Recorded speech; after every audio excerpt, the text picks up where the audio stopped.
I always considered myself a cautious driver, especially on stormy nights, but nothing prepared me for the unnerving ordeal I encountered last autumn. The forecast had warned of relentless rain and powerful winds, yet I still made the trek to visit a close friend who lived 30 miles away. Our evening featured comforting homemade chili, half-finished board games, and carefree conversation, so I didn't leave until well after midnight. My route home was a winding 2-lane highway flanked by towering evergreens, their silhouettes swaying ominously whenever the wind gusted. Rain hammered my windshield with such ferocity that my wipers seemed useless. Between the darkness, the wind, and the assault of water, driving felt more like navigating a turbulent sea than a rural road. As I rounded a sharp bend, I spotted a stalled vehicle on the narrow shoulder. Its headlights flickered erratically, and the hazard lights were off, though the driver's side door hung wide open. Fearing a medical emergency or some form of trouble, I slowed to a crawl. Rolling down my window, I yelled into the wet void, "Is everything okay? Do you need help?" The downpour devoured my words, and nobody replied. With trepidation, I pulled over a short distance away, turned on my own hazards, and stepped out. Cold rain drenched my jacket instantly. My shoes sank into muddy gravel. I called out again, but silence and the relentless downpour offered no response. Drawing closer, I peeked inside the abandoned sedan. The front seat was vacant, though the engine still sputtered. A backpack lay tossed on the passenger seat, partially unzipped, and an empty beverage cup sat in the cup holder. Rain pattered against the door as I took a cautious step back, glancing toward the wooded area beyond the guardrail. For a moment, a flash of lightning revealed shifting shadows among the pines, as if someone might be lurking. My heart thudded, telling me to retreat, yet I couldn't shake the idea that a stranded driver might be injured or unconscious nearby. Straining to see through the watery gloom, I shouted a final time, "Hello? Is anyone there?" Movement stirred near the tree line, just out of reach of my flashlight beam. My breath caught in my throat. Something or someone crouched behind a cluster of brush, half obscured. Another flash of lightning arced across the sky, illuminating the shape for barely a second. I thought I saw a face staring back at me with wide, startled eyes, but it vanished before I could be sure. A bizarre tension electrified the air, and I suddenly felt like an intruder. Should I rush back to my car or try to help this unknown person? My mind whirled with possibilities: an accident victim in shock, a lost hiker, or something far more unsettling. While deciding, I heard a muffled sound, a gasp or a sob, emanating from the shadows. That tiny noise flipped a switch in my head. Despite the pounding rain and my own apprehension, I edged closer, lifting my flashlight to illuminate the undergrowth. Raindrops rattled leaves, intensifying the sense of claustrophobia. "Hey," I managed, forcing more volume into my voice than I felt. "I can call for help if you're hurt." My phone, tucked in my back pocket, had 0 reception bars earlier. Yet in my panic, I momentarily forgot that detail. After a couple more hesitant steps, I realized the figure had retreated deeper among the trees. Nervous electricity coursed down my arms. At that instant, the sedan's weak headlights died. Darkness rushed in, broken only by my narrow flashlight beam. Feeling abruptly vulnerable, I spun around, scanning for any sign of movement. The same fleeting silhouette appeared near the trunk of the stalled car, then darted away once more. Lightning cracked across the heavens again, briefly exposing soaked asphalt, drooping branches, and nothing else. A sudden dread threatened to overpower my rational thoughts. I stumbled toward my own car, water sloshing in my sneakers. My instincts urged me to lock the doors, call emergency services, and wait for assistance. So that's exactly what I did. Once safely inside, I fumbled for my phone, only to confirm the lack of signal. No matter where I held it, the reception remained dead. Although I wanted to drive away, I couldn't just leave someone out here potentially hurt. My conscience gnawed at me. Over the wind's roar, I almost imagined faint crying. Forcing myself to be logical, I turned on my overhead light to dig through my glove box, hoping to find something useful. Instead, I found only an old first aid kit and a half-charged power bank. Moments later, a soft knocking on my rear window startled me so much that I almost dropped my flashlight. I twisted around to see a drenched figure pressed against the glass. Adrenaline spiked through my system. The figure's face was obscured by hair and rain, but they seemed to be trembling. Cautiously, I cracked the window a few inches. "Are you hurt?" I asked, voice shaking as much as theirs. They didn't respond in words, only let out a shuddering breath. I noticed smears of mud on their arms and water dripping from their sleeves. Something about the way they moved seemed primal, more like an animal cornered by a predator than a person seeking help. I steeled myself and slowly popped open my door. Rain instantly assaulted the interior.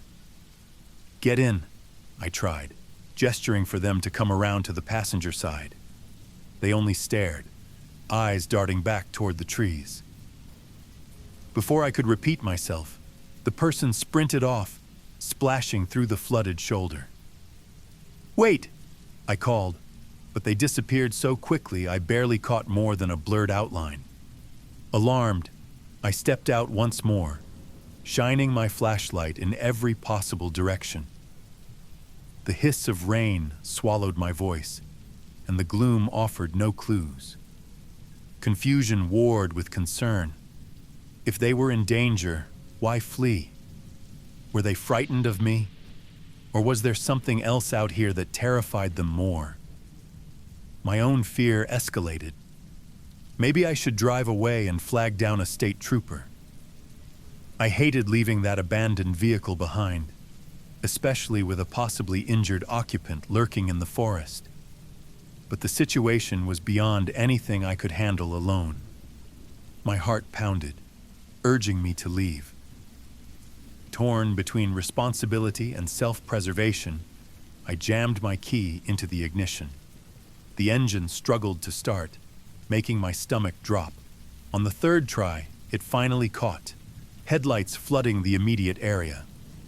Rain slicked across the hood in pulsating sheets. I drove forward slowly, casting my beams across the sedan's open door. No sign of the strange figure. The door itself looked battered now, waterlogged leaves plastered to the inside panel. As my car crawled by, I debated whether to park again and search the area further. But a primal sense of dread overcame that impulse. Something felt profoundly wrong about this situation. I took one last glance in my rearview mirror. Through the blur of water on the glass, I could have sworn I saw a shape standing behind the sedan. Lightning illuminated the silhouette for half a heartbeat, allowing me to discern what looked like a face turned directly toward me. Frozen in that moment, I felt an overwhelming chill. Then thunder rattled my windows, and the world plunged back into darkness. Fear tightened around me like a vice, and I pressed the gas pedal, leaving that cursed stretch of road as swiftly as conditions allowed.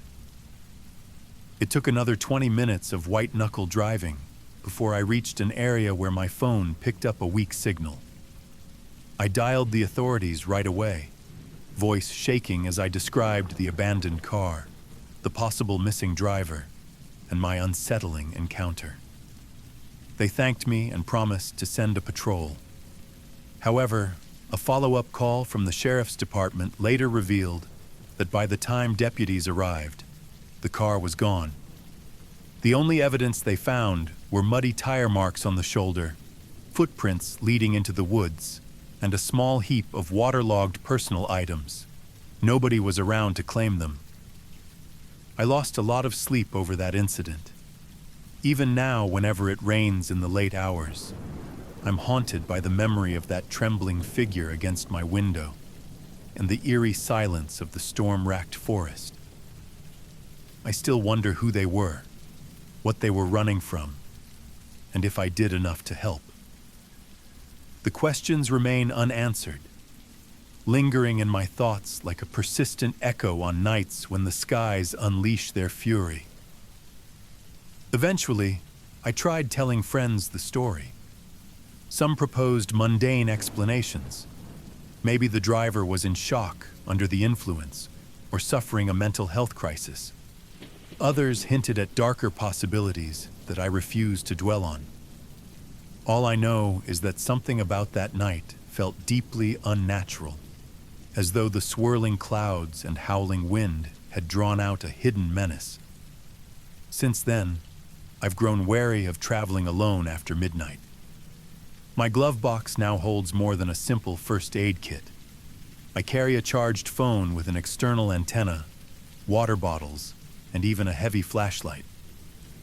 The odds of encountering that exact scenario again are probably slim, yet the memory compels me to stay prepared. Still, sometimes I wake in the small hours with rain rattling my window, convinced I can hear a faint knock on the glass. My pulse spikes, and for an instant, I'm back in that car on that deserted stretch of highway, gazing into a face half hidden by night and rain. Every time I remind myself it's only a dream, but deep down, I'm not entirely certain.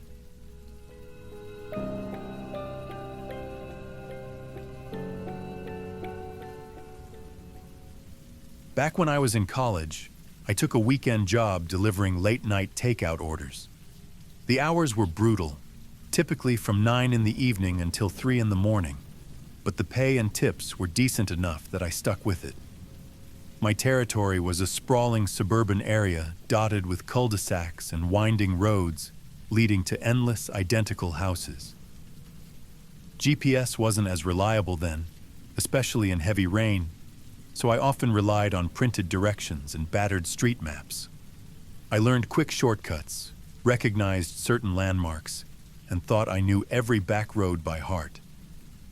I never imagined one particular delivery route would leave me with scars, both literal and mental.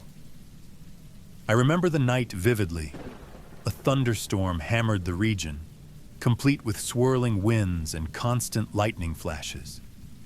Orders still came pouring in from customers craving greasy comfort food as they sheltered from the downpour.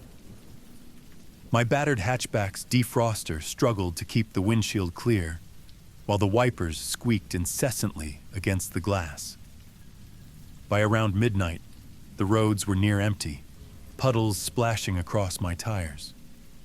Streetlights cast watery halos that wavered in the gusty air. One order caught my eye. A note in the instructions said, "Please knock softly. Children sleeping." The address was in a newly built subdivision on the outskirts of town. I'd never been there before. No big deal, I thought, inputting the location. After navigating several half-finished roads with minimal signage, I reached a dark, lonely cul-de-sac. A single porch light glowed at the end, presumably belonging to the customer. I parked along the curb, took a breath, and grabbed the paper bag of food. Through the haze of rain, I saw a large, modern house with tall windows. Most of them were dark, except for a dim glow in an upstairs room. Jogging to the front door, I kept my head down to avoid the brunt of the storm. I noticed the doorknob was partially busted, as though forced open before. Rain dripped onto the welcome mat, forming small puddles. A prickle of unease ran through me. Maybe it was an old break-in or a faulty lock. I knocked softly, calling out, "Delivery!" No answer. Glancing back at my car, I weighed whether to knock harder. Then the door creaked ajar, revealing a pitch-black foyer. Lightning illuminated a hallway beyond, momentarily highlighting scattered boxes and disheveled furniture. My instincts screamed that something was off. Where were the owners? I took a cautious step inside to avoid soaking the bag. "Hello?" I called. "Your food's here." Thunder shook the walls, and a flicker of lightning lit the space again. That's when I saw a single wet footprint on the floor, pointed away from the door, as if someone had stepped inside from the rain and walked deeper into the house. My pulse skyrocketed. I set the bag on a nearby console table and retreated. Before I could turn to leave, I heard a faint cry from somewhere upstairs, a trembling voice calling, "Help!" My stomach sank. Could someone be hurt? Despite every alarm in my head telling me to run, I found myself tiptoeing up the stairs. Each step groaned ominously. Rain battered the roof, and flashes of lightning through the high windows revealed half-unpacked boxes piled against the walls. At the top, a hallway stretched in 3 directions. All the lights were off, save for an old lamp flickering in a side room. My eyes darted, uncertain which way to go. Then I heard the weak cry again. "Help! Please!" It came from the room with the lamp's glow. I crept forward, heart pounding so loudly I worried the entire neighborhood could hear it. The door was ajar, and I saw a figure huddled against a bare mattress on the floor. At first glance, they seemed disoriented, hair damp and clothes askew. "Are you okay?" I whispered. The person looked up, eyes filled with terror. They shook their head, lips moving but no sound emerging. I reached for my phone to call 911, but something behind me clattered, making me spin around. A taller individual stood in the doorway, half hidden by shadows.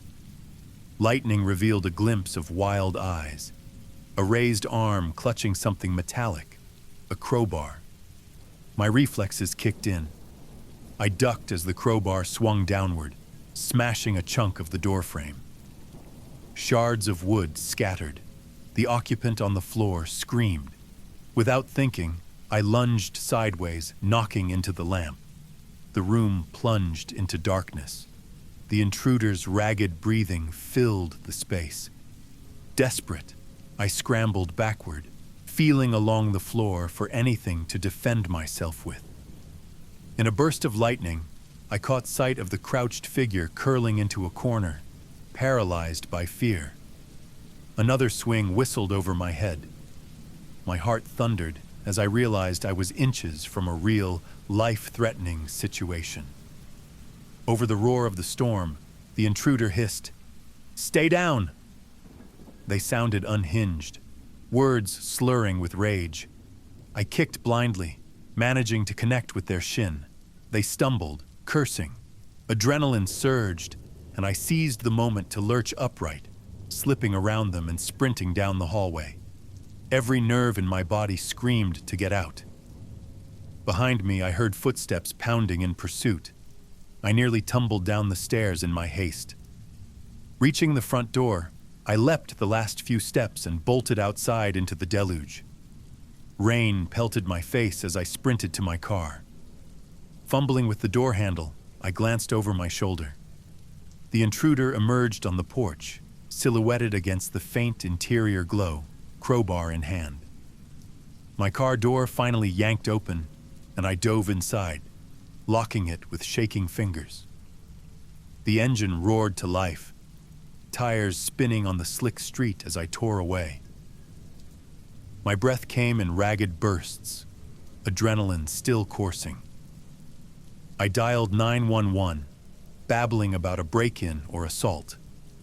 The operator struggled to calm me enough to get the address.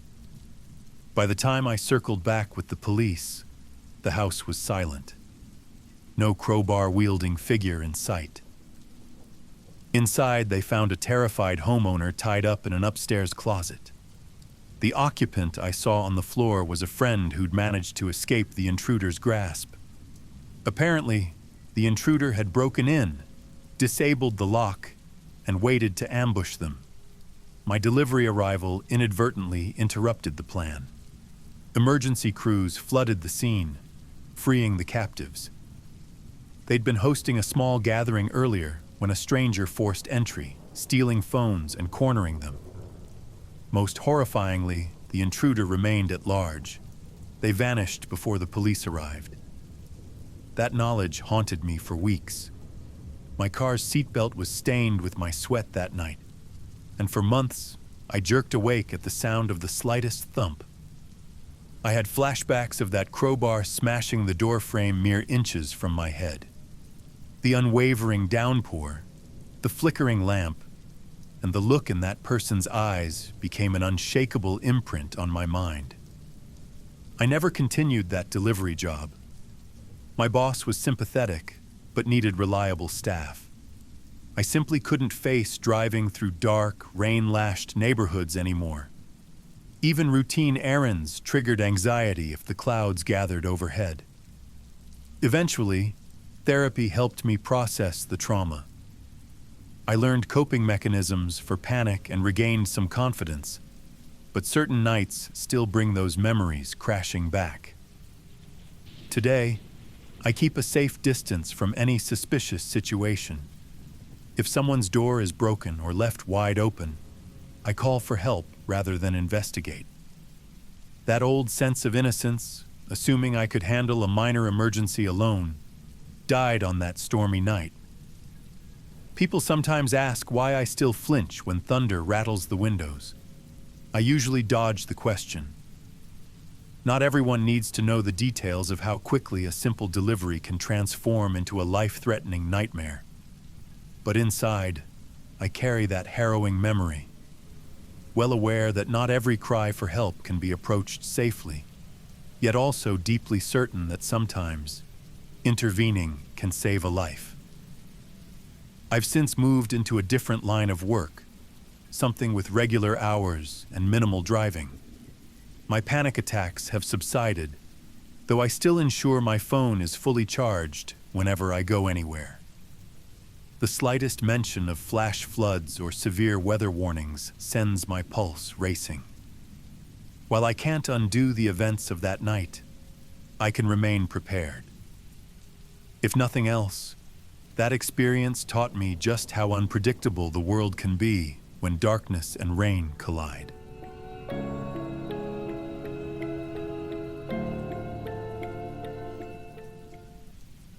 I lived in a cramped studio apartment downtown, surrounded by neon signs, perpetually busy sidewalks, and unending traffic noise.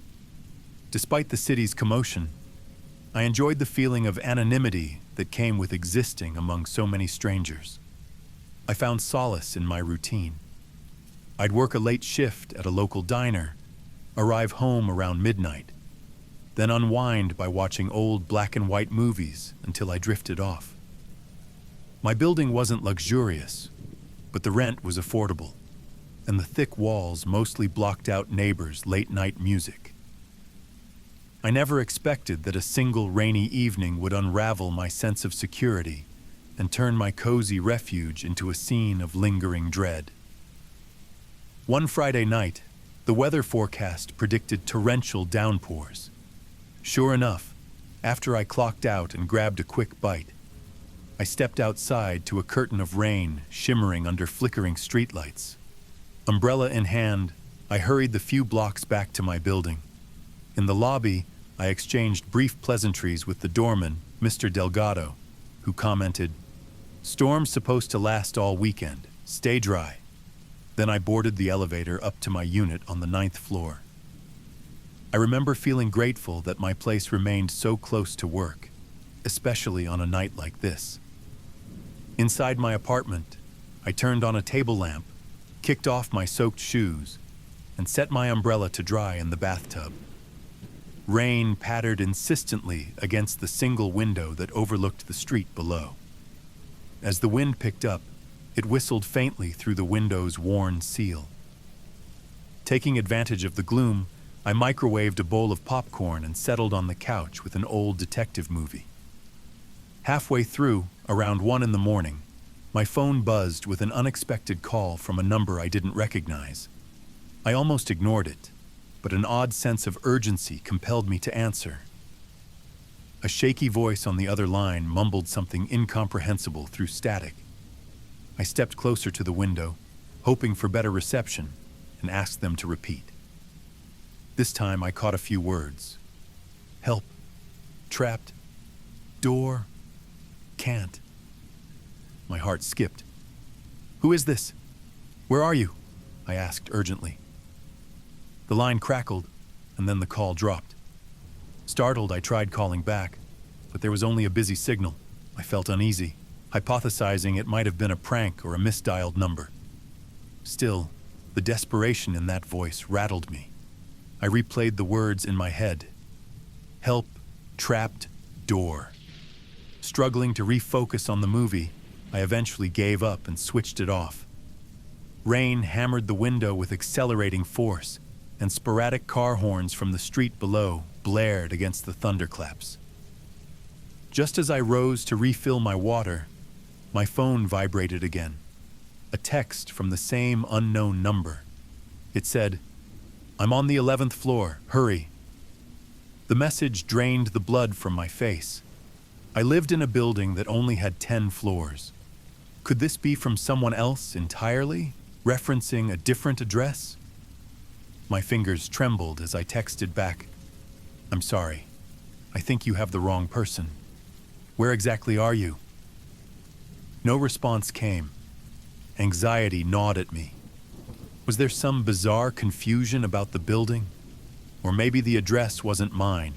I told myself it must be a mistake. Nonetheless, goosebumps prickled my arms. The sense of something being off grew stronger as minutes passed without further messages. I tried to steady my breathing, but my reflection in the black window revealed just how tense I was. Then I heard faint tapping. At first, I chalked it up to the storm, but the taps grew more rhythmic, almost deliberate. They seemed to come from the hallway. With my heart climbing into my throat, I opened my front door. The corridor lights flickered, and nobody stood outside. Rain-lashed wind must have entered somewhere, or so I convinced myself. I shut the door, slid the deadbolt, and took a moment to compose my thoughts. My phone buzzed again. This time, the text read, "He's at the end of the hallway." My hallway? Alarm jolted me.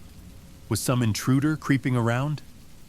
Panicked, I typed back, "Who are you? Stop messing with me." Then I peered through the peephole. The corridor stretched empty except for the harsh fluorescent glare. My building had cameras, so I considered calling the front desk or even the police, but I hesitated. Would they take me seriously? A flash of lightning from outside illuminated my living space. I clicked off the lamp, letting darkness envelop the apartment. My reasoning was simple. If someone was lurking, I wanted the advantage of seeing them first. Pressed against the door, I tried to slow my ragged breathing. The next thunderclap masked any subtle noises. I glanced at my phone's screen repeatedly, almost willing it not to buzz again. No new messages arrived, but the tension refused to dissipate. I recalled Mr. Delgado's remark about the storm lasting all weekend. The idea of a restless night with random cryptic messages ignited a knot of dread in my stomach. Determined to prove it was all a misunderstanding, I softly unlatched the door and slipped into the hallway, armed with my phone's flashlight. The corridor smelled faintly of wet carpet, perhaps from people tracking in rain. My footsteps felt deafening against the hush. I checked every corner, even the small storage alcove near the elevator bank. Nothing. No sign of anyone. When the elevator chimed at a lower floor, I nearly yelped. Heart pounding, I dashed back to my apartment. I locked the door. Seconds later, my phone chimed with a picture message. The photograph was grainy, perhaps taken in poor light. My stomach lurched as I recognized the angle. It looked like a shot of my own door from a distance. The accompanying text read, "Too late." Adrenaline surged. Was someone documenting me? My front door was right there behind me. Swallowing rising panic, I rushed over and flipped open the peephole again. Nobody in sight. I stifled a terrified whimper. I had no choice now but to call the police. The dispatcher kept me on the line as I explained the texts, the weird call, and the unsettling photo.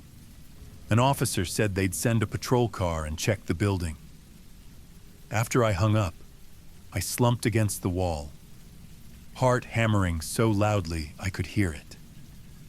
The storm outside intensified, thunder shaking the walls. Every flicker of lightning felt like an unwelcome spotlight on my fear. 10 excruciating minutes crawled by. My phone remained silent. Eventually, my buzzer rang, and I jolted.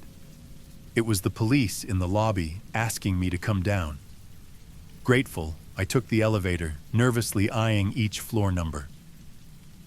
The cop at the front desk informed me that no unauthorized persons were spotted.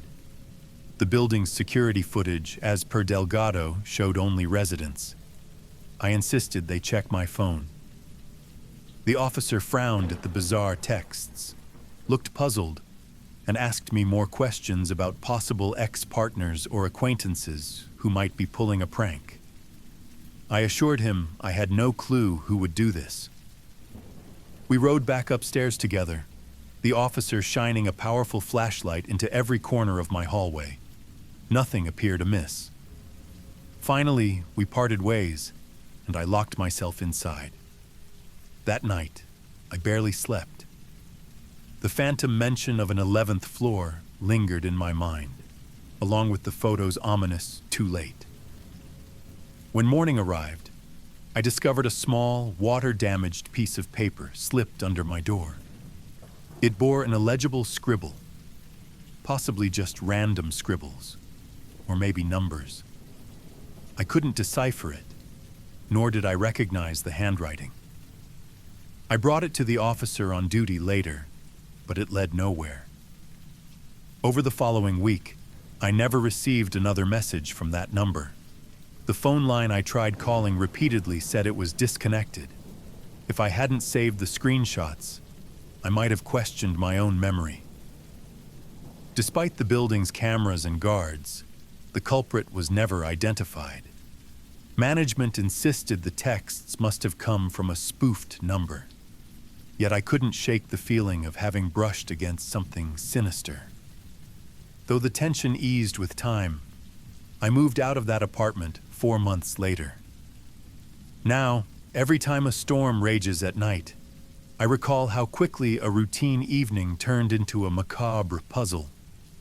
Even the simplest things, like picking up an unknown call, can spiral into dread when the world outside is dark and battered by rain. I still wonder if I narrowly avoided something horrific that night, or if it was an elaborate prank. Either way, I've grown more vigilant and less inclined to dismiss strange calls as accidental. In a vast city full of random faces and hidden stories, sometimes a sudden text can change everything.